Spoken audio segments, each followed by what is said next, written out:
Hey, welcome or welcome back to my channel. This is Sulaiman Khani from Think Smart, where every single Saturday we share topics on how to live a happier, healthier, and a smarter life. In a previous video, I did talk about some of the ways that you can actually deal with stress. But being someone that is very invested into studying the brain, I really want to share with you some of the ways that stress can actually affect your mind and body. Is it true that stress can give you energy and make you focus clearly? In today's video, we're going to discuss that and even more. And I'm also going to be sharing with you who won the $20 Amazon gift card at the end of this video. So without further ado, let's get into it.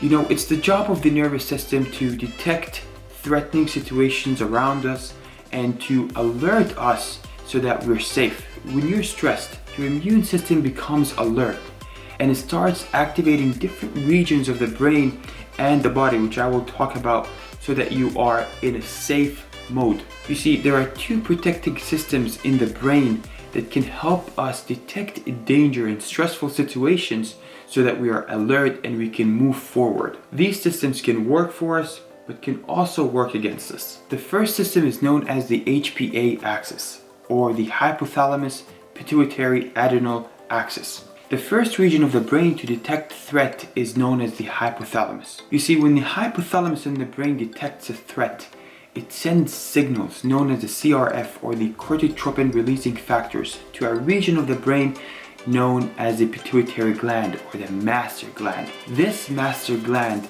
is somewhat like an effector protein. It is a call to action. It tells the body, hey, we need to wake up and we need to figure this out.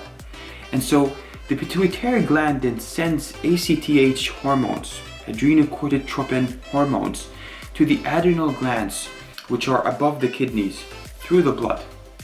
When it reaches there, the adrenal glands will then release adrenal hormones, which are used to give you this spike of energy and puts you in a fight or flight response.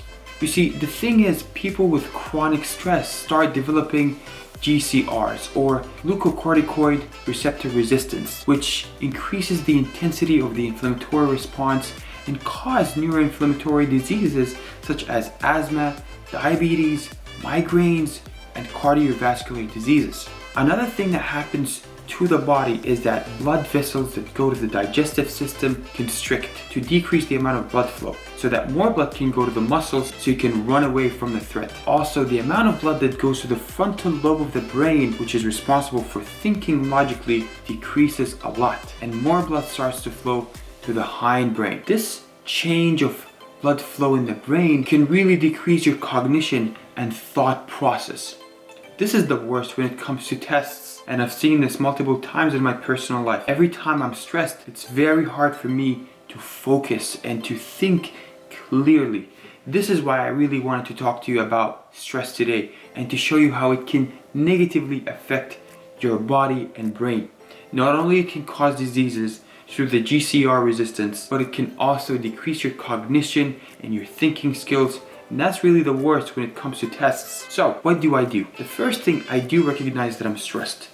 And I genuinely realized that being in a stressful situation is not going to help anything at all. That alone helps me to step outside and have a full picture of what's really going on.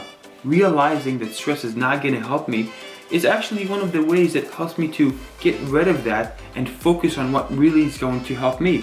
And that is just peacefully focus on the task in hand. I know I talk about this in so many of my videos, but it's very important. People think that in order to get things done, that you have to be stressed and you have to just finish whatever you have and you have to be agitated. But when you're thinking with peace, you're actually sharper and you're faster and you're more focused and you're more alert.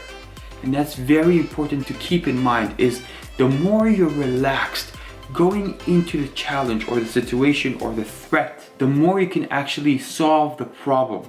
And that's actually step number one, is to stay as relaxed as possible. And one of the things that can really help you stay relaxed is to focus on your breathing. So instead of hyperventilating, start taking slow and deep breath until you fall into a consistent pattern of breathing.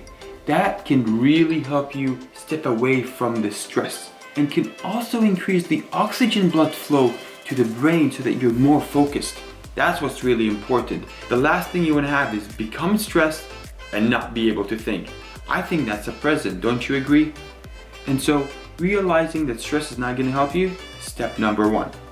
Step number 2, really ask yourself, is this a life-threatening situation? Most of the time it's not. The thing is, our brain is so instinctual and so primitive when it comes to the hindbrain that it is very sensitive in detecting threat. Anytime your brain detects threat, it thinks that you have to go in survival mode and that you have to run or hide. And so it's really important to remind yourself that most of the time you're not going through a life-threatening situation. The third thing that really helps me with stress is to act. Act. Whenever you are in a stressful situation, take a deep breath, as I mentioned, so that you're out of that stressful bubble, and then ask yourself if it's a life-threatening situation, and then start acting. Start having a list, things that you can act on. And here's the thing, you don't have to be perfect.